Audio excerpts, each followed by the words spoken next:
Tere kõigile, kuidas te jääb?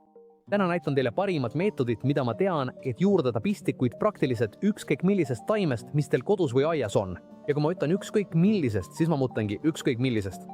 See on meetod, millest peaaegu keegi ei räägi, aga millel on täielik mõte.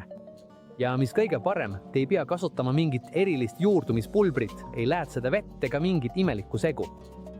Mida me teeme, on see, et loome pistikutele ideaalsed tingimused, et nad saaksid ise juuri kasvatada. Kui te hiljem tahate kasutada juurdumispulbrit, suurepärane, see aitab protsessi kiirendada. Aga see meetod töötab ainult veega ja sobib rosmariini, lavendli, jasmiini, mündi, salvei, potose, rooside, viigipuu, tomati, sitrunipuu, apelsiinipuu, peaaegu lõputu nimekirja jaoks. Täna kasutame suurt umbes 5 või 6 liitrist veepudelt, sellist tüüpilist, mida poest osta saab. Mõnes kohas kutsutakse seda kanistriks, sureks pudeliks või lihtsalt veepudeliks. Oluline on, et see oleks läbipaistev ja kergesti lõigatav. Paljud inimesed palusid minult lihtsamad meetodid kui see paiundussüsteem, mida ma ühes teises videos näitasin.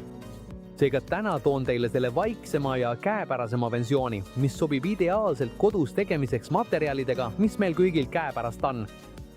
Esimene asi, mida peame tegema, on luua pudeli alumisse ossa väike veereservuaar, umbes 6 cm kõrgune. Oluline on mitte teha põhjaauke, sest see saab olema meie veevaru. Selle reservuaari kohale jätame veel 6–8 cm ruumi substraadi jaoks. Ühele küljele, täpselt nende 6 cm kõrgusele, teeme väikese augu. See väike auk aitab liigselt reel välja voolata ja laseb ka õhul liikuda. Me ei taha, et vesi ulatuks üles välja, sest see võib pistikud mädanema panna. Nüüd lõikame pudeli ülemise osa lahti, aga jätame selle täiesti eraldamata. Soovime, et see jääks nagu gaas, mis on ühe külje pealt kinni, nagu hingega, et saaksime seda lihtsalt avada ja sulgeda. Kui märgid lõikejoone enne vildikaga ära, jääb lõike puhta. Keermega korki me ei kasuta. Tahame, et sees oleks hea õhuringlus. Substraadiks võite kasutada jõeliiva, mis on kõige soovitatavam, sest see lased hästi vett läbi ega sisalda soolasid. Kui teil on ainult rannaliiv, võite seda kasutada, aga peske seda mitu korda, et sool välja saada. Samuti võite kasutada perliiti, vermikuliiti või pistikute jaoks mõeldud segu. Kõik need variandid sobivad suurepäraselt. Kui liiv on sees, katame külje peal oleva väikese augu vattitükiga, ainult selleks, et liiv välja ei valguks. Nüüd asetame vatti paika ja aitame seda sama liivaga, et see jääks õigesse asendisse. Seejärel paneme ülejäänud liiva sisse, kuni jõuame varem märgitud tasemeni.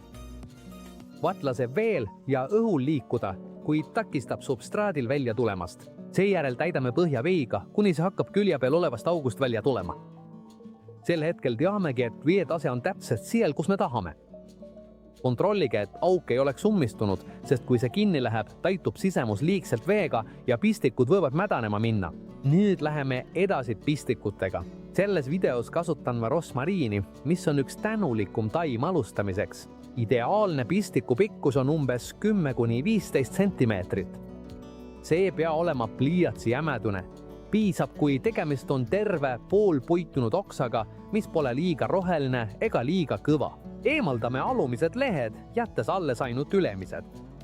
Soovi korral võite lõike alusele määrida veidi naturaalset aloe geili, sest see aitab haaval paraneda ja hoiab ära nakkused, kuid see pole kohustuslik.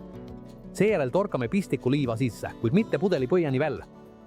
Pidage meeles, et viimased 6 cm on vesi, seega peab pistik jääma täpselt augukese tasemest kõrgemale, sinna, kus liiv on niiske, kuid mitte läbimärk. See süsteem töötab tänu kapilaarsuse. Põhjas olev vesi tõuseb liiva sees aeglaselt ülespoole, hoides niiskustaseme pidevalt ühtlasena ja ideaalsena, et pistikud saaksid juuri kasvatama hakata ilma mädanemata. On 2 olulist asja, mida ei tohi unustada. Esiteks, ära lase põhjas oleval veel kunagi ära kuivada. Kontrolli seda aeg-ajalt ja lisa vett, kui vaja. Ja teiseks, ära kasuta orgaanilisi juurdumisstimulaatoreid nagu läätsede või riisivett või midagi sarnast, sest kuna äravoolu pole, tekivad sinna kiiresti seened. Kui soovid, võid kasutada vedelet juurdumisstimulaatorit, aga mitte kunagi orgaanilist, et vältida tulevasi probleeme. Samuti pead pudeli asetama valgusküllasesse kohta, kui mitte otsese päikese kätte päeva kõige kuumematel tundidel. Hommikul või õhtul võib natuke päikest päevale paista, aga keskpäeval on parem seda vältida, sest pudeli sees läheb väga palavaks ja võite pistikut sõma otseses mõttes ära küpsetada. Kui elate väga kuumas piirkonnas, on kõige parem jätta kork lahti, nagu tavalise lillepoti puhul. Kui ilm on mõõdukas või jahe, võite pudeli suletuna hoida, et niiskus paremini säiliks. Võite isegi väikese kivikese peale panna, et kork päris kinni ei läheks. Selle süsteemi saladus seisneb õige temperatuuri ja niiskuse hoidmises. Vajame keskkonda, kus õhuniiskus oleks 80–90% ja mõõdukas temperatuur umbes 20 kraadit Celsiuse järgi ehk umbes 68 Fahrenheiti. Täpsus pole oluline ega ole vaja termomeetrit. Piisab, kui asetada pudel hästi valgustatud, mõõdukalt soojasse ja tuuletõmbuseta kohta. Oluline on, et liiv ei kuivaks kunagi täiesti ära ja et pistik oleks stabiilses keskkonnas. Ja nüüd tuleb kõige tähtsam osa – kannatlikkus. Ärge võtke pistikuid iga paali peale tagant välja, et vaadata, kas neil on juured tekkinud. Kui te seda teete, murrate uued juured ära ja pistik saab kannatada. Jätke nad rahule vähemalt 1 kuuks, isegi 2 või 3, kui on kilm. Kui näete, et ülemised lehed on endiselt rohelised, on kõik korras. Kui lõpuks juured tekivad, saate need rahulikult mulda ümber istutada. Muide, enne lõpetamist tahan teile soovitada midagi, mida me kanalil alati kasutame ja mis annab suurepärase tulemuse. Väga lihtsasti valmistatav looduslik seenevastane vahend, mis sobib ideaalselt pistikute seenehaiguste vältimiseks. Teil läheb vaja ainult 1 liitrit vett ja näpuotsatäit kaneelipulbrit. Protsess on väga lihtne. Lisame kaneeli liitrile veele ja segame korralikult läbi, kuni see on täielikult lahustunud ega jää tükke. Seejärel kurname segu läbi puhta lappi või peene filtri, et eemaldada kõik pulbrijäägid, mis võiksid pihustit ummistada ja ongi valmis. Meie looduslik seenelastane vahend ongi tehtud. Kandke seda pihustikka otse pistikutele iga 3–5 päeva tagant, et hoida neid kaitstuna seente ja bakterite eest.